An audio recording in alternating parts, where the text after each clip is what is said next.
Ici la radio, l'émission qui s'appelle Haut-Parleur. Il faut m'expliquer le concept peut-être. On pense à un homme qui parle debout.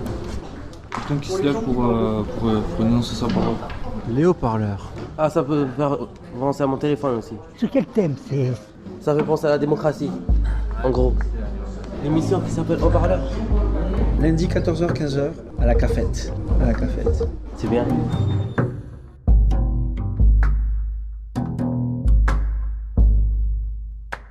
C'est Jacques Olivier. Frédéric, je m'appelle Laurent. Mathieu. Baptiste. Mon prénom en l'occurrence c'est Jacques Olivier Papillon. Aujourd'hui je fête mes 45 ans en l'occurrence. Voilà. Ça fait bientôt 18 ans que je suis un marchand. On va dire les termes qui qualifient ça, on appelle ça difficile à dire, hein, ça s'appelle un double parricide, un double assassinat avec préméditation. Donc du coup j'ai été condamné, j'ai pas été condamné, j'étais en prison. J'ai été ce qu'on appelle en détention provisoire, en instruction d'une affaire criminelle. Ça fait que j'ai bénéficié de ce fameux article de loi, le 122, qu'on appelle le plus couramment le milieu médical.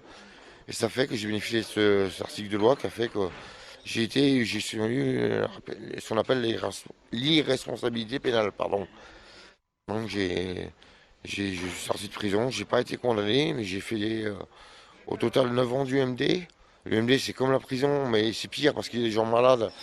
Et c'est des gens on pourrait dire méchants, dangereux, hein. La plupart ils sont dangereux, ils ont commis un crime, c'est des violeurs, des criminels, des pervers, des gens qu'on n'a pas envie de fréquenter, qu'on n'a pas envie d'avoir dans sa chambre. Et l'occurrence là-bas on dort dans le dortoir de 4. Ça fait qu'on est constamment avec ces gens-là. En même temps, quand j'y ai atterri, je connaissais pas ce que c'était. En plus, j'avais qu'une certaine idée, on m'en avait parlé. Je sais pas comment ce que c'était, comme on sait ce que c'est après la prison.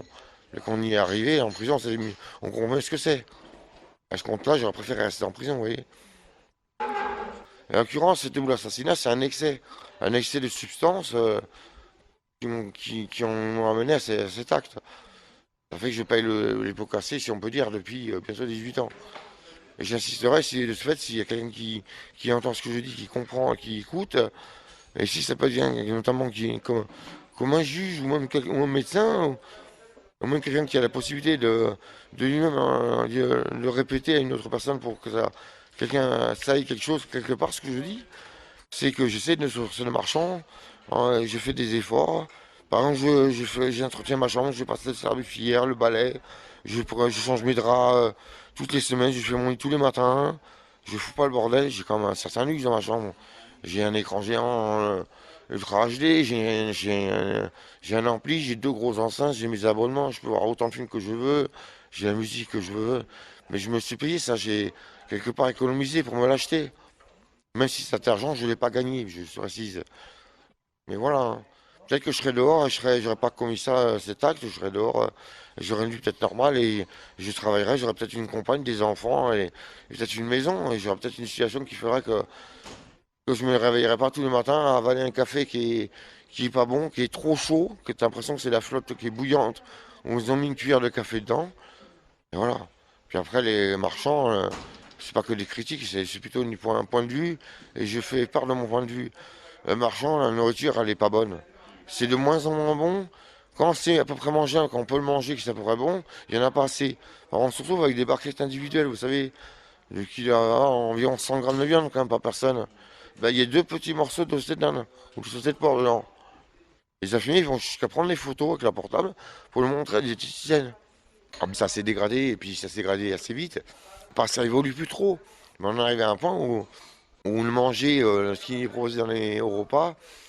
euh, et même, je précise, en plus, on a quelque part la chance d'avoir cette cafette où on peut s'asseoir, mais des fois se mettre en position allongée, avec la musique dans les oreilles, un café, un coca, on est plus ou moins tranquille.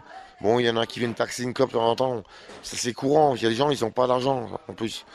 Il y en a beaucoup qui, avec les revenus qu'ils ont, c'est-à-dire la hache, ils ne payent pas, ils n'ont pas d'argent pour se payer leur café le matin. Il y en a certains qui fument que des clopes et qui n'ont pas les moyens de payer leur clope du matin. Il y a des gens, il y a des personnes dans mon pavillon, en l'occurrence, où je suis, où je vis, où je passe mes nuits et mes journées un peu quand j'y suis. Il y en a certains, je leur donne une clope de temps en temps, mais à un moment donné, ces gens-là, ben, la clope que tu leur donnes, pour certains, ça devient une habitude. Bon, cette habitude, bah, si elle te plaît de le faire, bah, tu continues à le faire. Mais à certains, je leur dis stop. Et certains, comme je disais, ils sont pas en capacité de comprendre. Dès lors que tu leur fais ce genre de geste, même leur donner une clope, eh ben, comme ils disent, on dit, hein, ils te prennent d'abord la main, puis le bras, puis il faut te voir bouffe tout cru. Puis c'est pareil, c'est comme partout pareil. Quand on voit la France, l'état dans elle arrive, quand on voit l'état des cités, les gamins à 12 ans, ils sont déjà en train de vendre du shit dans la rue. C'est grave d'en arriver là. Alors on se plaint qu'à marchand, il y ait des consommations diverses et partout, hein, tout, à certains endroits en marchand, même à certaines heures, moi je peux même vous dire à certains endroits, pas forcément l'heure. Il y a des gens qui viennent faire leur commerce, qui vont vendre des fringues, qui ont acheté par exemple le blouson 40 euros au marché et qui vendent 200 euros à des patients. Et en plus, ces patients, en plus, ils n'ont pas d'argent comme j'ai dit. Et quand ils ont cette somme sur eux, c'est que c'est la seule fois dans l'année où ils l'ont. Ils vont se payer un blouson qui coûte 40 euros, qui ont payé 200 euros, et au bout de, par exemple, tout l'hiver, il sera foutu. Excusez-moi du peu, c'est de la merde. Et le type, il fait des sous là-dessus. Et il y en a même qui vend jusqu'à vendre ce qu'on pourrait dire du poison, parce que c'est même plus du shit ou de la bœuf, excusez-moi du terme, mais c'est des produits. Là, il y a 5 jours, j'ai fumé un truc. J'ai eu la chance de bien faire gaffe quand je l'ai fumé, qu'au bout de 2 lattes, j'ai senti qu'il y avait un goût bizarre. Vous savez, il avait la texture, ça pourrait aller. Mais il n'y avait pas d'odeur. Non, non, c'est pas de la parfum, il doit y avoir des produits chimiques, quelque chose dedans. J'ai eu une défaillance aiguë, rénale, pulmonaire, enfin j'en passe. J'aurais pu y rester en fumant un truc, on ne sait pas d'où il vient, vous savez. Puis comme je dis, je parle un peu de tout et de rien, mais j'essaie de dire au moins quelque chose et de dire correctement. Même si j'ai pas de façon, on va dire, chaque chose à sa place, mais ça va mal, le pays va mal, les gens, il y a des gens dans la rue qui ont faim, qui n'ont pas une thune, il y a des gens qui dorment dehors en plein hiver. Moi, j'ai vu un matin, je me suis rendu dans une structure qui s'appelle la CIATTP, structure extra-hospitalière avec des soignants, des médecins, des surveillants, des infirmiers, avec une prise en charge qui m'a pas apporté suffisamment de choses. J'ai dû arrêter, tout simplement.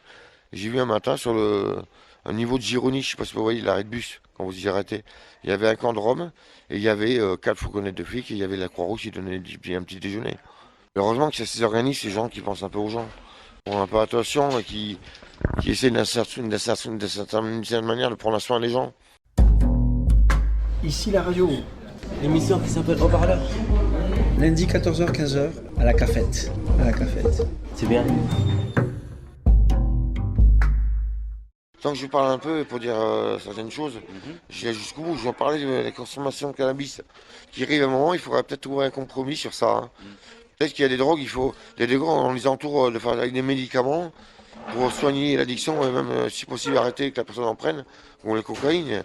C'est aussi une drogue, et comme toutes les drogues, il y a des médicaments qui existent. Mais en l'occurrence, il y a un médicament qui s'appelle le Sativex. Vous connaissez ce médicament?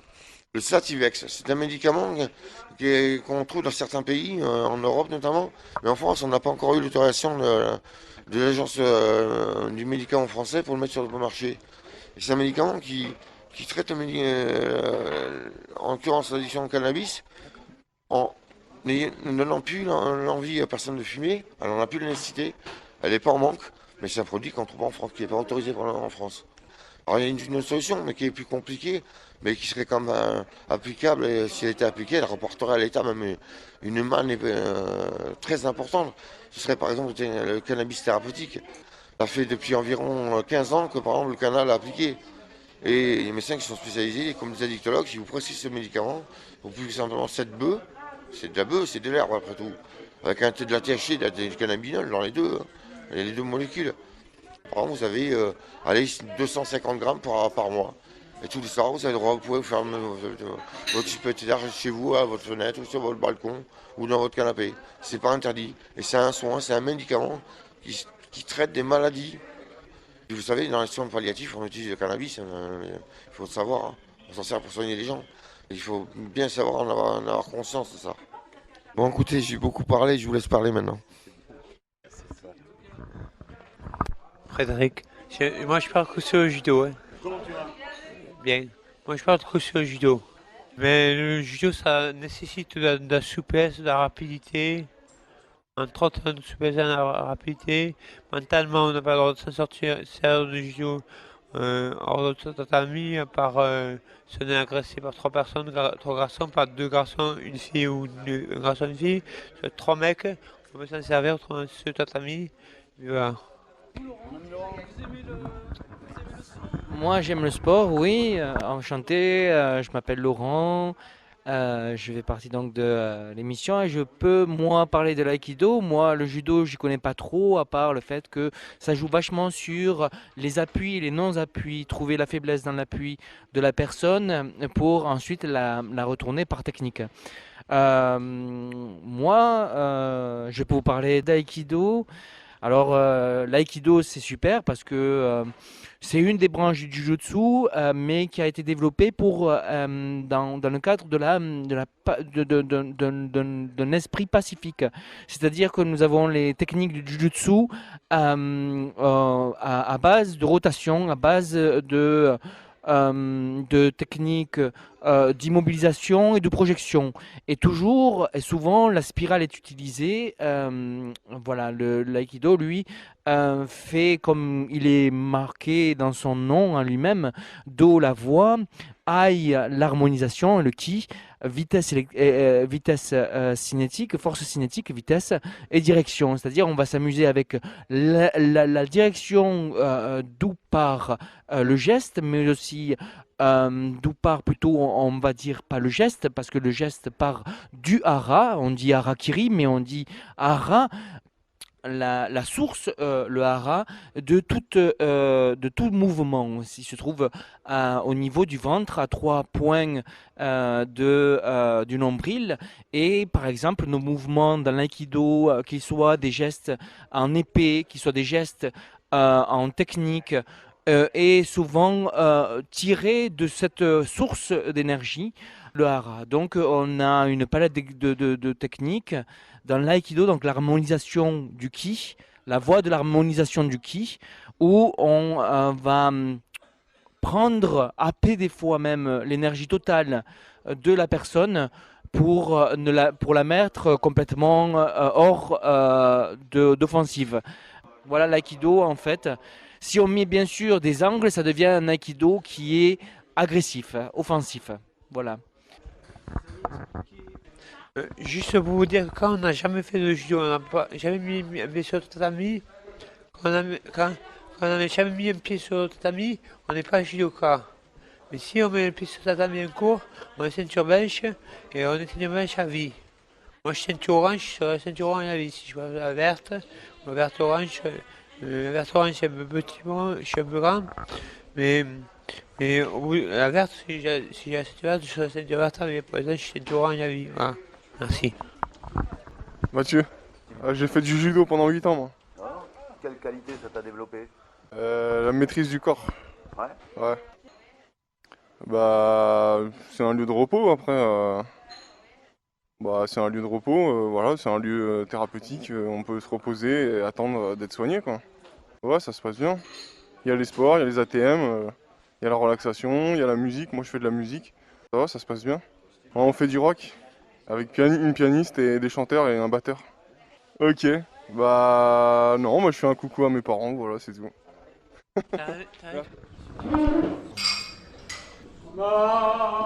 Alors là, c'est la cafétéria, voilà, de l'hôpital Gérard Marchand. D'accord, les haut-parleurs, ok. La radio. Radio, heureux de vous accueillir ici. Moi, la question c'est sur la religion. Sur la religion. C'est quoi la religion? La religion, c'est le guide, surtout les messagers de Dieu, c'est les guides de l'humanité. C'est les guides de l'humanité. Ça veut dire, pour dire attention, monsieur, dame, il y a l'enfer et le paradis.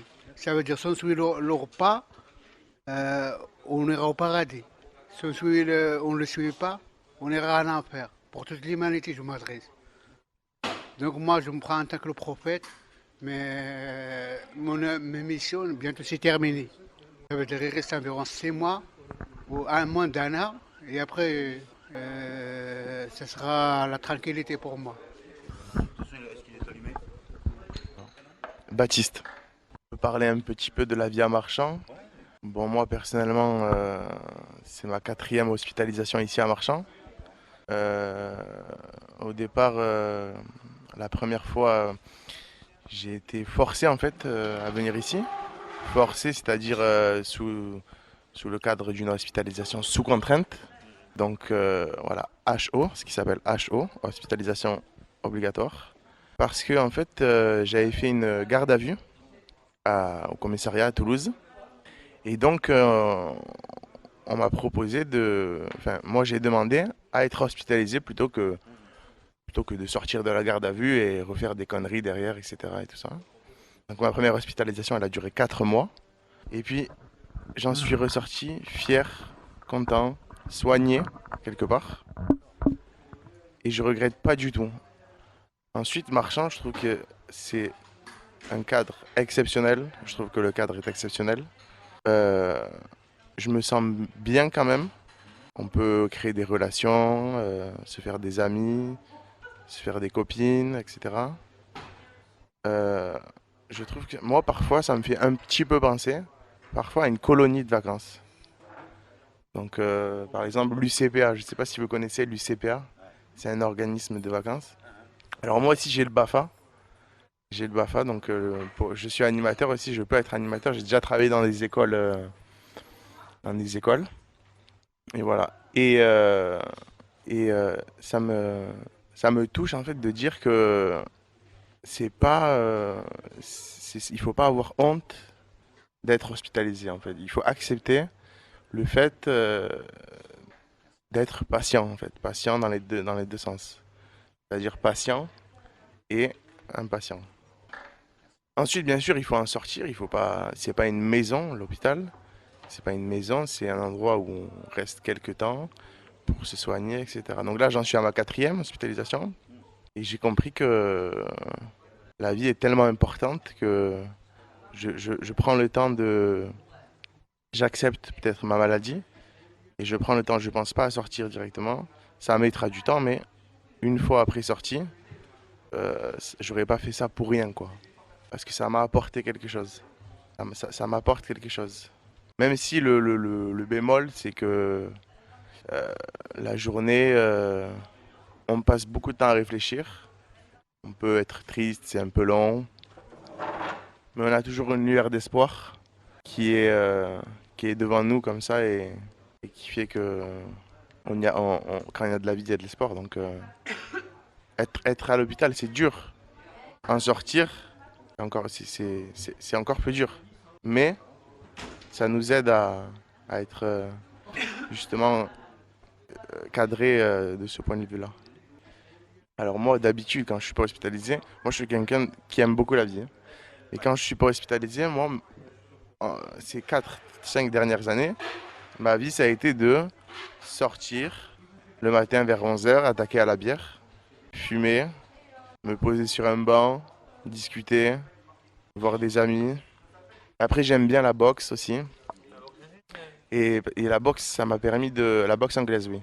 C'est la boxe, ça m'a permis de me défendre, en fait, dans la rue. Parce que c'est pas beau de le dire, mais je me suis déjà battu, en fait. Mais pour me défendre. Ici, la radio. L'émission qui s'appelle Haut-Parleur. Lundi 14h, 15h, à la cafette. À la cafette. C'est bien. En fait, le fait de venir à Marchand, d'être à Marchand, ça me fait avoir des pensées positives. J'ai beaucoup de pensées positives. C'est-à-dire que par exemple, je pense à ma mère, je pense à mon frère, je pense à mon père. Et je me dis que quelque part, ils doivent être fiers de moi. Et si moi, ça va mieux, eux, ils iront bien, ils iront mieux. Et ça m'apporte une prise de confiance en moi, une prise de conscience. C'est un travail sur le long terme, mais après, le plus dur, c'est de partir et de revenir ensuite. C'est-à-dire de faire une hospitalisation, de sortir de l'hospitalisation et d'y revenir une fois, 2 fois, 3 fois, 4 fois. Moi, je discutais avec des patients qui m'ont dit en 20 ans, c'est ma 50e hospitalisation. Donc voilà, donc moi c'est ma 4e en 2 ans. Je ne veux pas rentrer dans ça. Même si je sais que ça va être dur, j'espère que c'est la dernière. Et puis ça, je prends mon traitement, ce que tout au long de ma vie, j'ai pas fait ou j'ai arrêté en plein cours. Par exemple, en quatrième, troisième, au collège, moi je suis atteint d'un trouble de l'attention avec de l'hyperactivité. Donc ce qu'on appelle TDAH. Et moi, par exemple, ça a été assez difficile pour moi dès le départ dans la vie. Et par exemple, en quatrième, troisième, j'avais un traitement qui s'appelait la Ritaline. Et je l'ai pris, j'ai commencé en quatrième. Avant, j'avais beaucoup de spasmes nerveux, des tics, des tocs, etc. Et quatrième, troisième, ça m'a complètement aidé et j'ai complètement réussi mes années et mes parents étaient fiers de moi, etc. Et dès que je suis arrivé au lycée en seconde où j'avais toute la liberté, etc. et tout, et ben j'ai arrêté le traitement et voilà, je prenais un traitement, je l'arrêtais et tout ça. Donc voilà, et depuis seconde, j'ai plongé en fait dans l'alcool, le cannabis, etc. et tout ça. Mais il est pas trop tard, j'ai 24 ans et, et voilà, je suis jeune et je me sens heureux quand même. Je me sens heureux. Je commence à comprendre, ouais. Mais moi, il me faut un ultimatum en fait. Il m'a toujours fallu un ultimatum pour réussir à entreprendre. C'est-à-dire la dernière chance. J'ai l'impression, je me rends compte qu'il n'y a jamais de dernière chance en fait. J'ai toujours eu des chances. La dernière chance qui va faire que ça y est, je vais avoir le déclic. Voilà, là j'en suis là. Après, je pense que les gens sont gentils avec moi. C'est qu'en dehors, j'ai pas la notion du temps, on va dire, en dehors de l'hôpital. Tout va vite avec l'alcool, avec cannabis, etc. Et il n'y a pas de prise de conscience, on ne se rend pas compte de ce qu'on fait.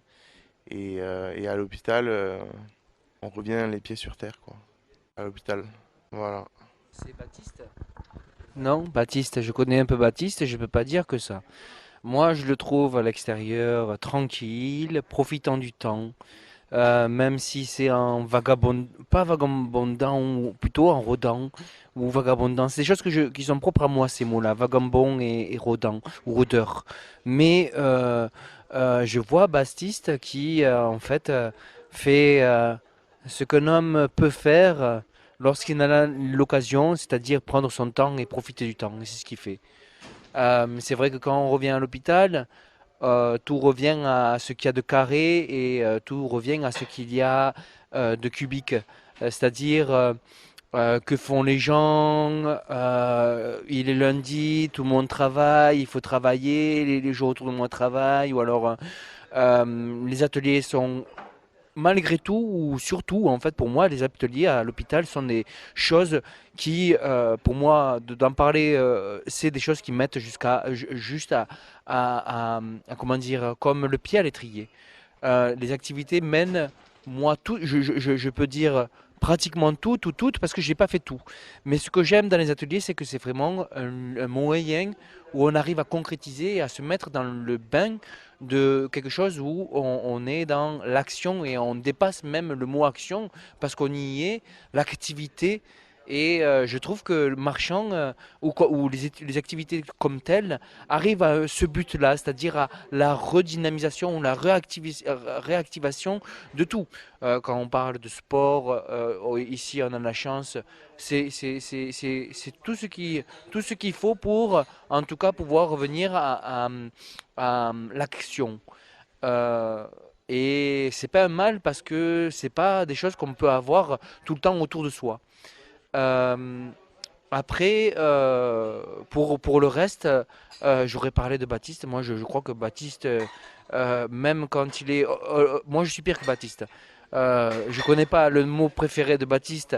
Peut-être c'est flânant ou peut-être c'est